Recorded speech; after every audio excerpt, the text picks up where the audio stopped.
Well, we've come to the end of a very long and very productive day. And in the spirit of extending appreciation, I first want to say thank you to all of you who have made this summit just such a tremendous success. Give yourselves a round of applause.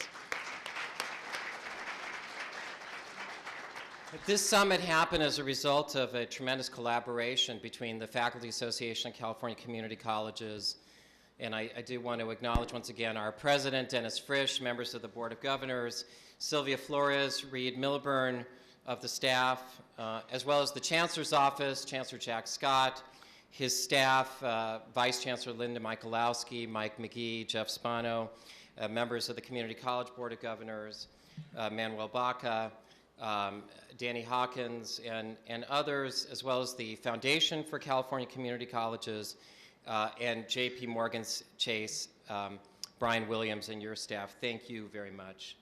I do need to take a moment of personal privilege to thank my parents, my father, who was a non-combatant veteran post-Korea, my mother, a wounded veteran of a foreign army in a foreign war who spent her life suffering from her wounds. Several years ago, I started phoning my uncle who lives in Florida, who was a naval veteran of World War II. I would call him on Veterans Day to thank him for his service. And the first time I did it, he just kind of laughed and said, "Boy, I didn't know that anybody remembered my service." And the second year I called and he said, "You're welcome." He said, "You know, back in World War II, we all served. There was never a question."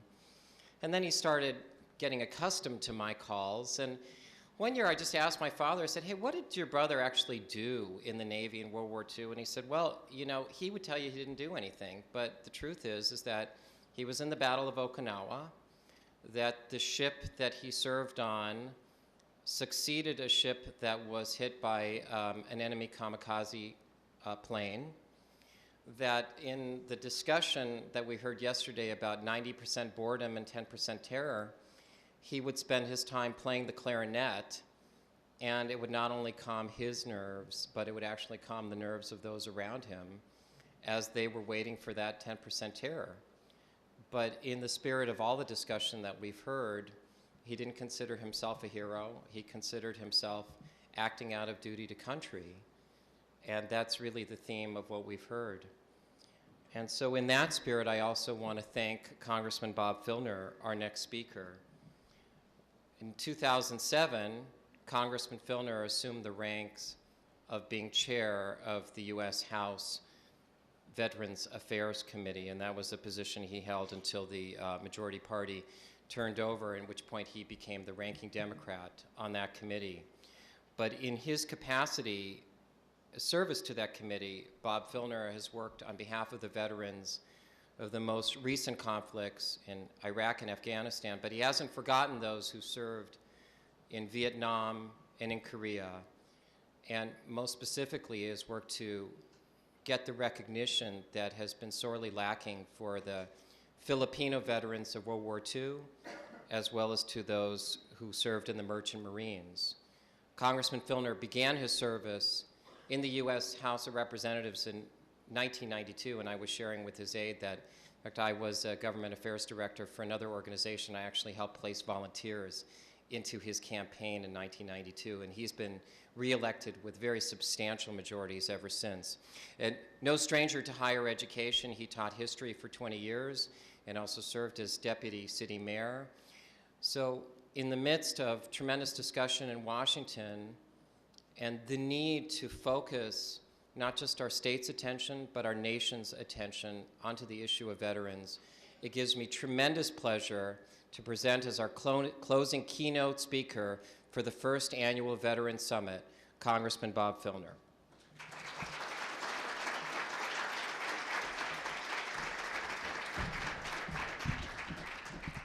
Good afternoon. I know you've had a long day, so I'll try to be brief. No, I will be brief. Thank you, for the community colleges, by the way, for the leadership that you have taken, not only in the summit, but for trying to integrate, or for integrating our veterans, not only through their education, but you know, into our civilian life. You are the key institution that veterans go to first. So thank you, community colleges. I hope who's ever in charge and taking notes, I heard you took notes,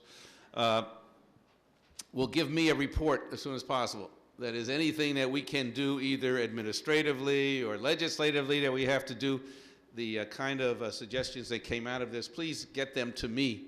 I'm in a position at least, to try to get stuff done, both administratively as the ranking Democrat on the Veterans Affairs Committee and who meets with the Secretary of the VA very regularly, but also any legislation that you think might have to come from some of the comments or suggestions or whatever. So give that to me as a homework assignment for, if you could, as soon as possible.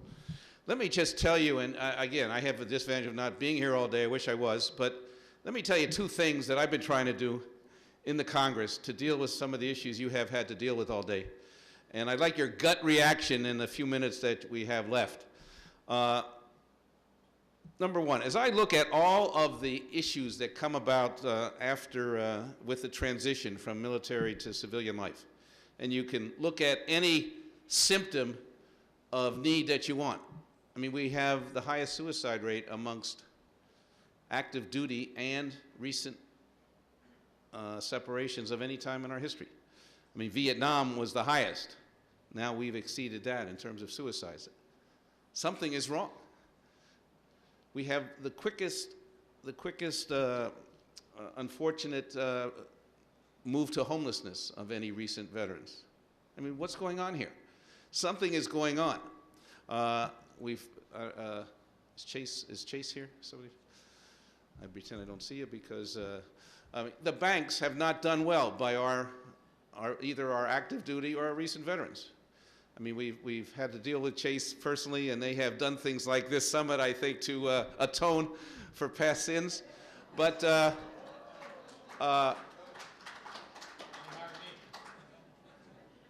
banks are foreclosing illegally on our active duty and recent vets. I mean, that's criminal.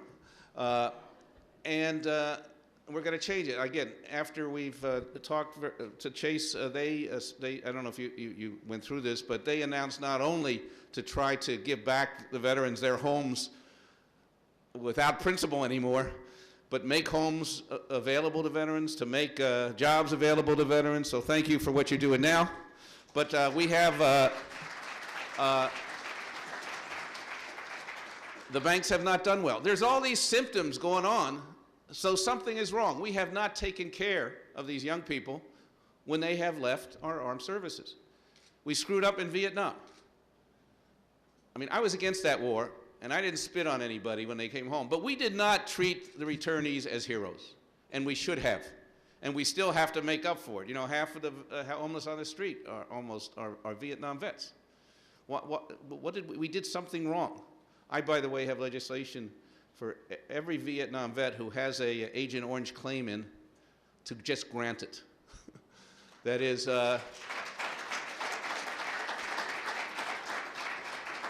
they have been fighting this stuff for 30 years or more.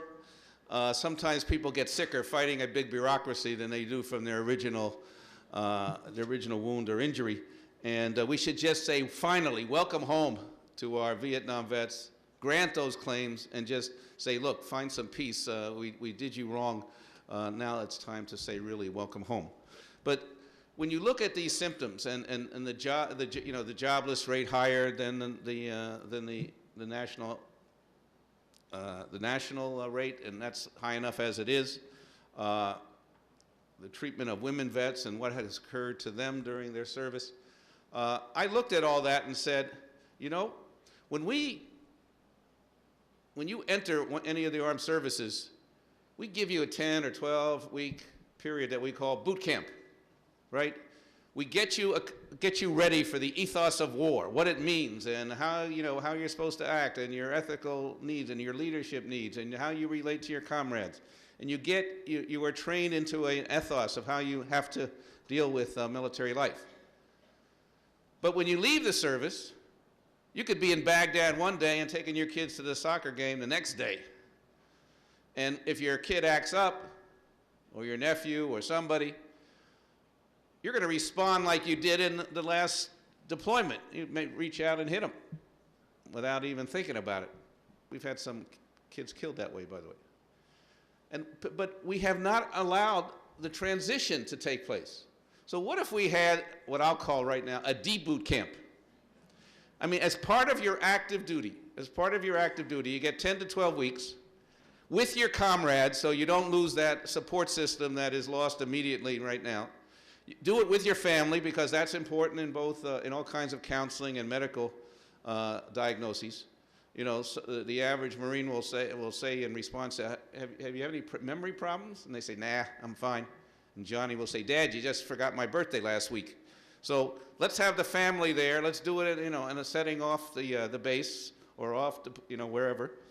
And first and foremost, we give every active duty person who's soon to separate a complete physical evaluation. I didn't say screening, notice. You know what the kids get now? I use kids, by the way, with all respect, because it's 19 and 20 and 20-year-olds running the wars. You know, I've been to Iraq and Afghanistan on several occasions. It's amazing what these young people do every day. I mean, their professionalism, their skills are incredible. But it's very difficult, especially at the height of the Iraqi war, to avoid concussions. It's very difficult not to have mental issues when we train you not to kill as a moral principle, you know, in our society, and then we tell you to go kill. And you may kill an innocent kid that reminds you of your own or your nephew. You're going to have nightmares. Your best friend was killed. You have guilt. You know, you can go on in this. If you don't have mental issues, I would worry about you. If you didn't have a concussion, I'd worry about you. Or, I mean, you know, you prove to me you don't. And yet, we give you a screening. We give you maybe 2 questions, sometimes more. Do you have nightmares? I mean, do you feel guilt? Now, most people know they want to get out. They want to go home. They press yes. I mean, they say no. And the commanding officer may even say, hey, if you don't say no, you're going to have to stay and go to the wizard over there and get some you know, psychiatric help. And you don't want to be seen doing that. And besides, you know, you may not get a job if you admit psychiatric problems. You know, it's weak, right, as a military person. So nobody wants to do this. There's denial. There's institutional denial. Marines and Army are doing better, but there's still a lot of sense that mental illness is not what we real Marines would have. So we send these kids out with mental illness, with brain injuries, and we haven't evaluated them. That's criminal, in my opinion. I used that word before, but we should not be doing that. So let's have this D-boot camp where everybody, you know, everybody gets evaluated, physically and mentally. Then there's no stigma, you know, because everybody's going through the same thing. And you do it with the family, your support system, your other comrades from your company there. At the same time, and then you get early treatment, early diagnosis, so you can begin the healing process. Because we know we can heal 99% of people if they get the treatment, if they're not in denial, if they're prepared to do that. And yet we don't demand it. We don't require it. At the same time, you could start the educational counseling that you all are, you know, has to be done, the job counseling. You know, I've been to these so-called TAP classes, you know, the Transitional Assistance Program. Are there any people who have recently been through that or here? I mean, I fall asleep and so does the lecturer. Nobody's prepared to listen to this stuff. They want to go home, right? So they're not taking this stuff in. Do it in a relaxed way, in a decompressive mode, in this D-boot camp. Let them listen, and let the spouses listen. Let the kids, so everybody knows what the benefits are, how you go to get to college, how you get those requirements, what do you need to certify yourself, and that's a whole nother issue. But do the things that you need to do to transition, but take some time to do it in a setting where you can get the medical help and the support from your company of soldiers.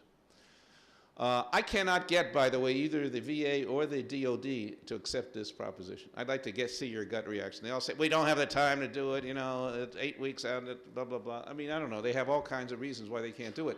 And yet, I think we have to do it. You know, it's the last part of their active duty. So we can afford it. And yet, you know, people tell me, you know, why didn't World War II people have PTSD and stuff? They did. But some of them took several months just to come home on the ships and stuff. They had time to work out some of this stuff, talking to their comrades My dad was in World War II. You know, they had time to deal with this stuff. And so they were able to adjust easier. Of course, the whole country was ready to bring them back, and we had the GI Bill, and they could transition. We needed them back. Same wasn't true in Vietnam, or today apparently. The same is true, but we're not dealing with it as if it were true. So let's do a deboot camp. Let's give these young people time to get medical attention, get job counseling, get how to do interviews, what educational benefits they had. I was proud, by the way, as chairman of the Committee of Veterans Affairs, to write the GI Bill for the young people who are using it now.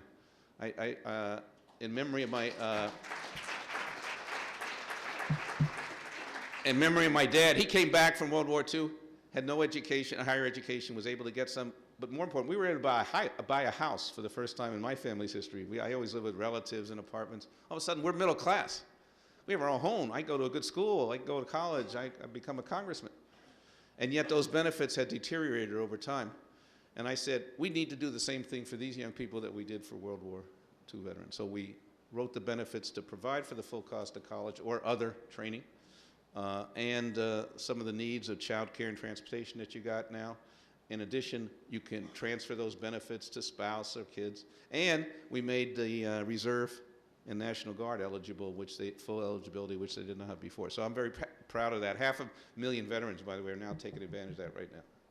So lastly, before you get to leave, women veterans, I heard one of the questions, at least one of the questions about that. I don't know if you talked too much, how much you talked about that.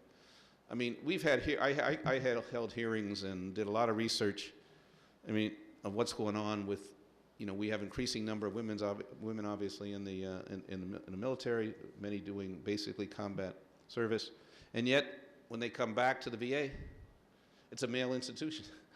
I mean, that's what it was designed for. From little things like no privacy curtains. I mean, you know, it was all males. You didn't need that. Now you do. To the culture of a woman walking into the lobby of a VA and the catcalls from the other veterans that may be there. To doctors not understanding a woman who lost her arm in combat in Fallujah. The doctor just assumed it was cancer because the woman couldn't possibly have been involved in combat. So you don't treat her with the kind of respect that you might. Certainly not enough female doctors there. We've had women who show up because they couldn't get a babysitter with their child or children. Doctors refusing to see them because they had the kids there. Well, you got to have child care then at the VA. By the way, I've been at one place where there was a pediatric section because they were in a joint thing with the Air Force and the VA. The kids running around the lobby of the VA center changes everything. It's not just old people dying, you know, sitting there.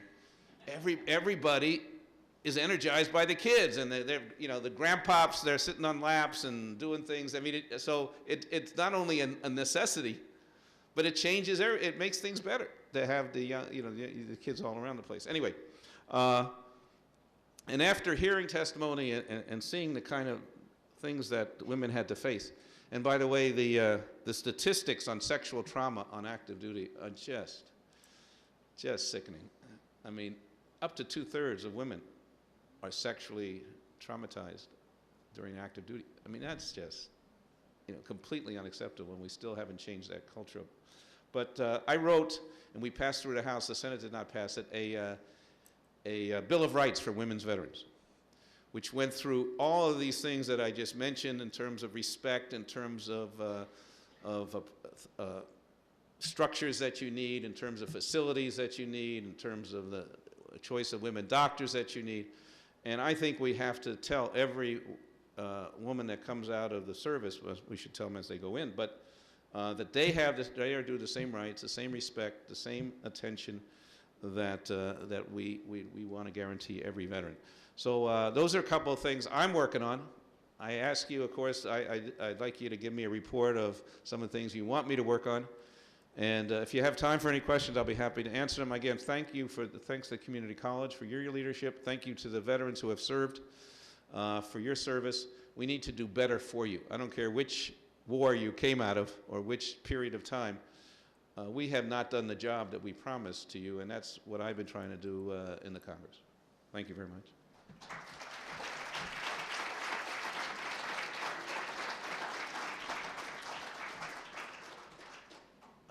close, but if you got a question, go ahead. I'm still a congressman, but that's okay. Filner. Actually, it's mayor. You haven't been elected yet, sir. Okay. The main question I have is I've had the opportunity over the past 4 years of, one, working in the community college system, helping launch probably one of the better, as well as some of you guys have done really great work too, programs in the state. At Saddleback College, I've helped do stuff with UC Irvine. I'm now over at University of Southern California School of Social Work for military social work. And I've done a lot of research on transition. Everything from the TAP program, doing a program evaluation to it, to doing and sitting in programs such as that you're very aware of, the Reboot program, to Wounded Warrior Project Track program. And what's very ironic is while you have differences in those programs, one of the most holistic, transitional, holistic support programs that I've actually seen were the Veterans Treatment Court programs, with the wraparound services, from the VA to the judges, to the employment focus they put to educational focus. And I found it very ironic that a veteran, for the most part, to get that type of holistic service, has to become incarcerated to get holistic services. So one, I'd like to know what are the barriers to creating that type of support services on the front end before they ever leave the military, so they don't go down that path of essentially dire straits to where they have to be put in this predicament to get those complete wraparound services with the VA, with the community, with the mentor programs? And what are the main barriers to achieving that? Well, we need another day's summit on that. By the way, I would apply your same critique to the homeless situation. I mean, we do this stand down. San Diego had the first stand down. I was there in 1987 for the first one. And for 3 days, these heroes from our country, or for our country, of their country, get all these holistic approach. They get, shelter, they get food, they get clothing, they get medical help, they get dental help, they get legal help, they get, counseling. So we know what to do, and the whole community comes together, the VA, all kinds of volunteer groups, the whole community. And the speech I've given for the last 6 or 7 years to Stand Down says, I'm sick of coming to Stand Down. We know what to do. Why aren't we doing it 365 days a year? That's what the VA is there for. So the VA has got to have an approach that's holistic. I mean, there's some bright spots, but they're still stovepiped in a lot of different ways. And maybe more important, and this I think may be the biggest obstacle, there are so many people in our community, especially a community like San Diego, which, big veterans population. There are doctors, there are providers, there are community people, there are social workers. There's so many people that want to help. And the VA says, no, we got it covered. There's not a welcoming of community support. And we got to break down that culture. I've been trying to do that.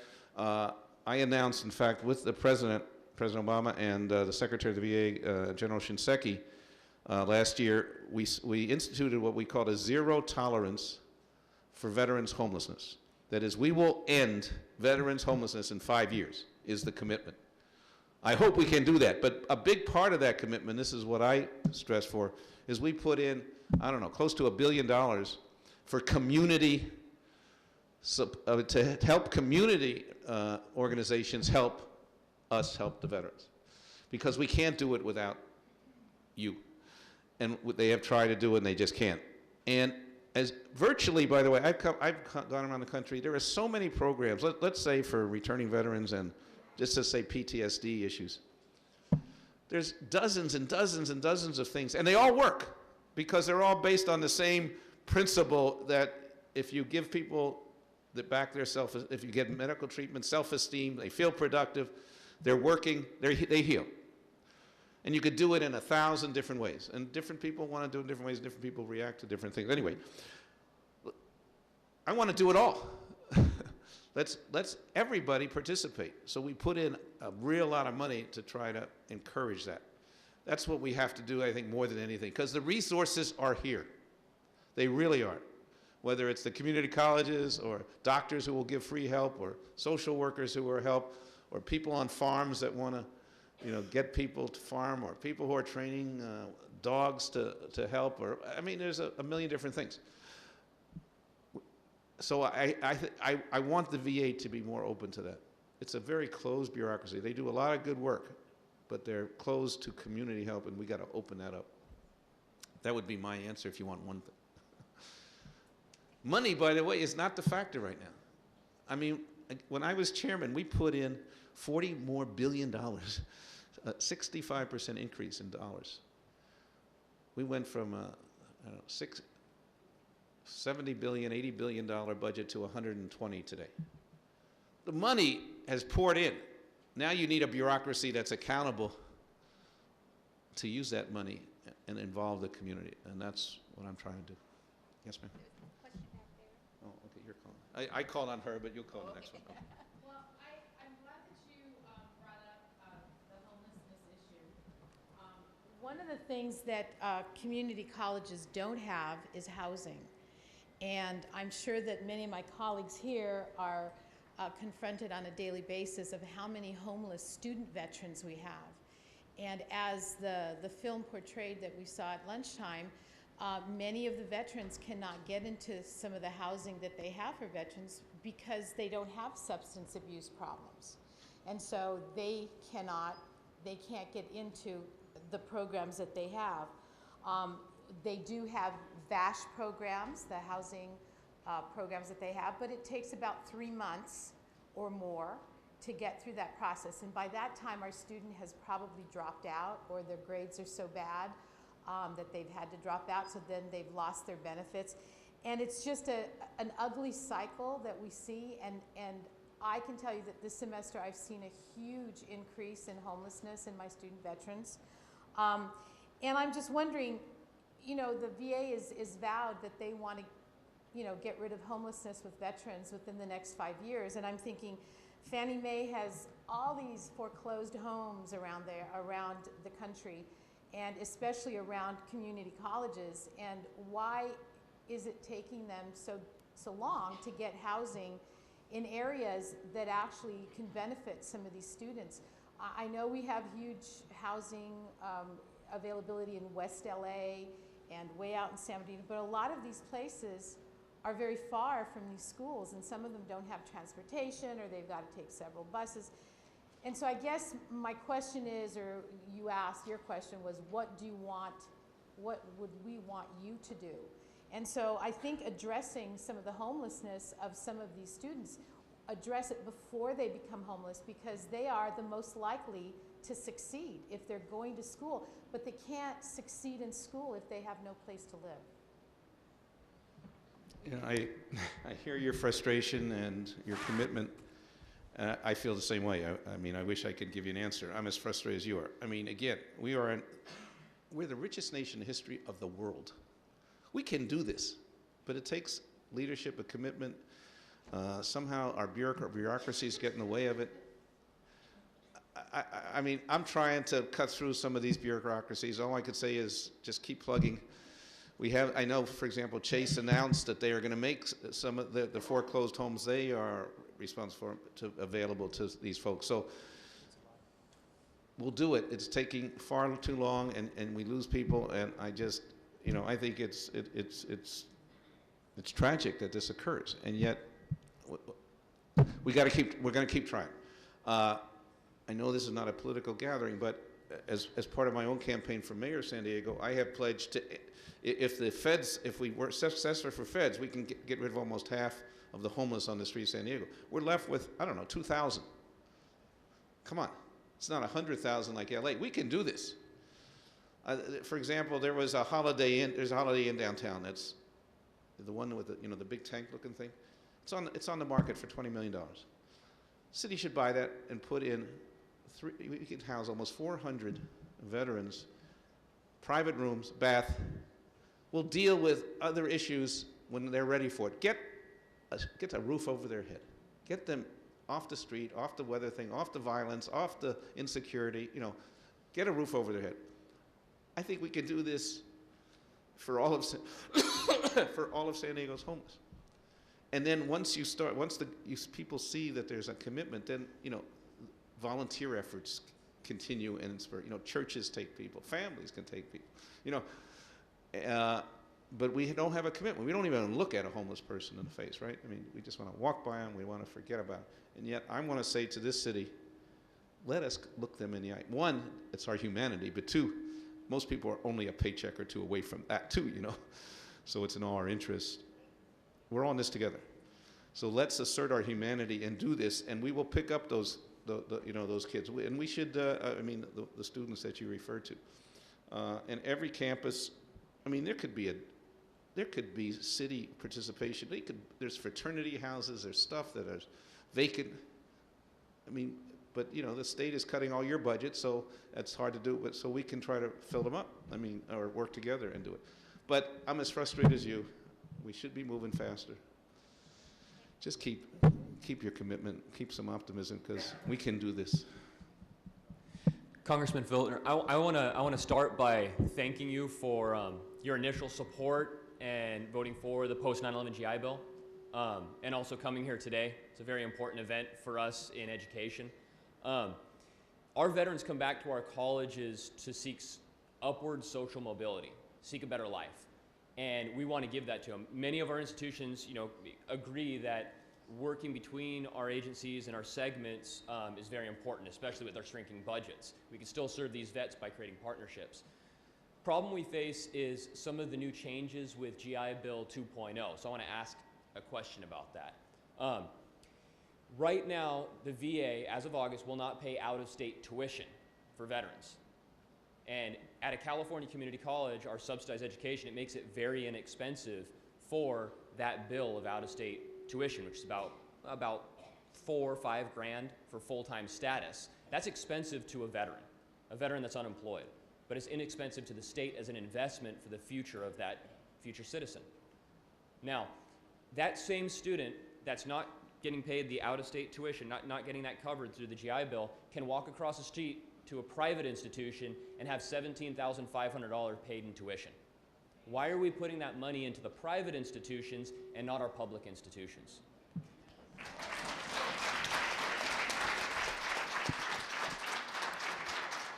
I hope that's at the top of the list that you're going to give me. When we passed the first bill, we knew there was problems, and I was collecting stuff for 2.0, and some of it went backwards, or some went forwards. And I guess I didn't know that in my conscious thing. We could have changed it in 2.0. I didn't realize that was the case, frankly. So we won't pay out of state?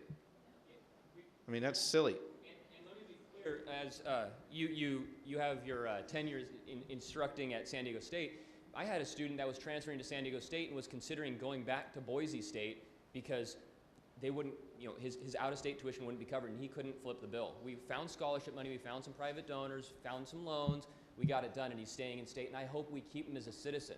He's going to be productive, he's going to be a great citizen, we want to keep him in California. But we're sending veterans back to their home states, away from California, or to private institutions. And I, for one, don't feel that's right. I think we should work together to keep them in the institutions that can remediate some of the basic skills and provide these support systems at our community colleges. Okay. Let me put that at the top of my list, and let's get that changed.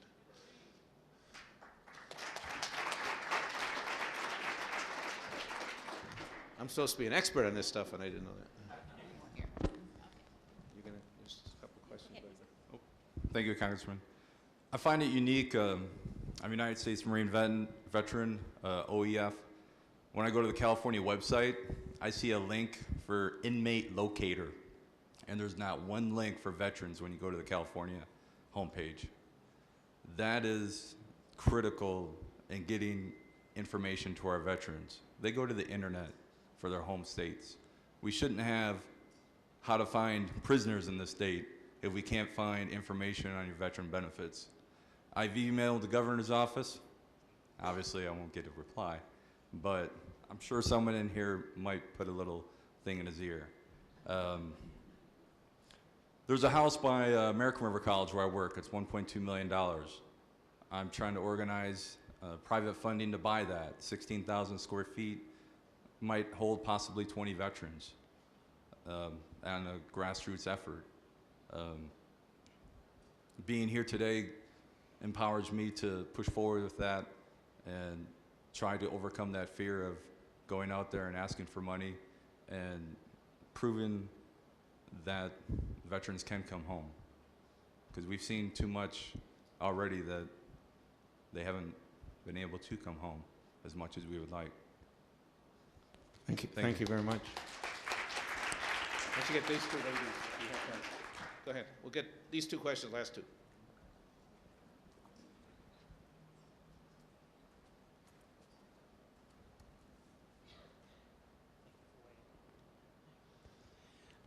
Another issue when they made the changes is that veterans that were on the post 9/11 were no longer had to now be full-time in order to get the full BAH. I'm sorry, They have to be full-time. When it first rolled out, they could take at least more than half-time and get full BAH. Okay, then halfway through, now it's changed as of August, they have to be full-time in order to get the full BAH. Many of our veterans have PTSD and traumatic brain injuries, and unless they're on voc rehab, they have to be full-time and they cannot handle a full-time load. I recommend to every single one of them to write their congressman. Is this being addressed? I'm sorry, is what the? Is this issue being addressed? The inability of a veteran with a disability to be able to take a lesser load and get the full BAH. I mean, our first bill did that, right? And when we were making changes, the legislative process, what shall I say, is not the most rational process in the world. So you do 2.0 to make things better, and then other things come in to save money, to do this, do that, and all of a sudden something's in there, or some senator want to do this, and before you know it, you don't even know what's in it at the end of it. So I don't know how that happened, but it happened. So again, I'm going to go back for changes. Make sure that's on our list also, that this summit gets to me, okay? Because, again, I literally wrote the basic bill, and then it goes through a process. You don't know what comes out. I mean, again, some senator won't vote for it unless they get this thing in, and then somebody in the House at the last second does this thing, and you don't even know what's in it at the end. So I'm not sure why that occurred. Maybe just to save some money. They had they brought down the amount to try to save some money because they were trying to fit it into some preordained number, which I thought was stupid. I'm not stupid. It was wrong. You do what you have to do. And especially, there's nothing that, we're not, you got a $14 trillion debt, another $100 million for veterans. Hello? Let's do it. But, there's strange thinking that goes on, and the process is not very clear sometimes, even to those of us in it. So let me make sure we address that again, okay? Last question was, there was a lady back. Yes, hi, thank you. My name is Catherine Morris, and I think actually I met you in 2008. I'm a veterans counselor and also a 15-year veteran myself at Sierra College. And I have 800 veterans that I try to help through the community college system. One of the things that myself and pretty much any other counselor I think that works with veterans at the community college run into is we have to try to understand and abide by the GI Bill handbook. And so what happens is, as we're meeting with our veterans, and I'm hearing from the VA, I heard today about how important it was to be able to help our veterans transition from military into college and life, and I completely agree. So part of the problem is, though, community colleges offer college success courses. I teach a Boots to Books college success course for my veterans. We also offer career counseling classes. And it's been stated over and over and over how important it is to help our veterans transition into college. So the problem is, though, if you look at the GI Bill rules and regulations, unless a college success course is required for a degree, or unless a career class is required for a degree, the VA will not pay for veterans to utilize their GI Bill for those courses. To me, that just goes completely counter of what they're telling us to try and do, is to help them figure out what career path they want to go. There was a discussion with our VA auditors at the Chancellor's office, and the VA auditors specifically said that if we can add in our education, if we can add into our catalog a spot where it says that a veterans counselor can add in college success courses or career class with the veterans' approval, then they would allow that to happen. But part of the issue is that we're trying to actually get that in writing, not just to try to buy hearsay and each school trying to figure out what to do. So my question would be to you, I'm sorry, this is a long question, but once we draft that, that how we could add that into a college catalog, would you be willing to take a look at that and endorse Sure. that? Yeah, and why don't you, whatever that auditor said to you, put that in writing for me and let me ask the secretary to make that the policy, or, you know, so Okay. it comes to you.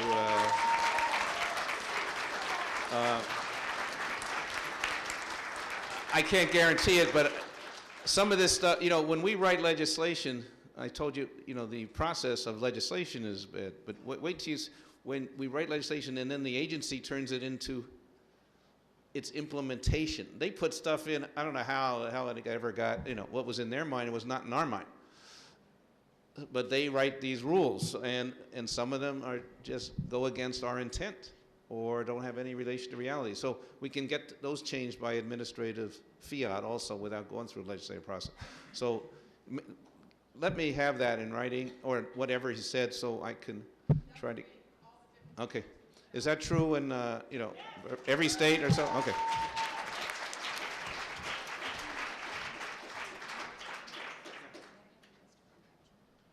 Yeah, Sharon. Sharon. Two A's? Jeez.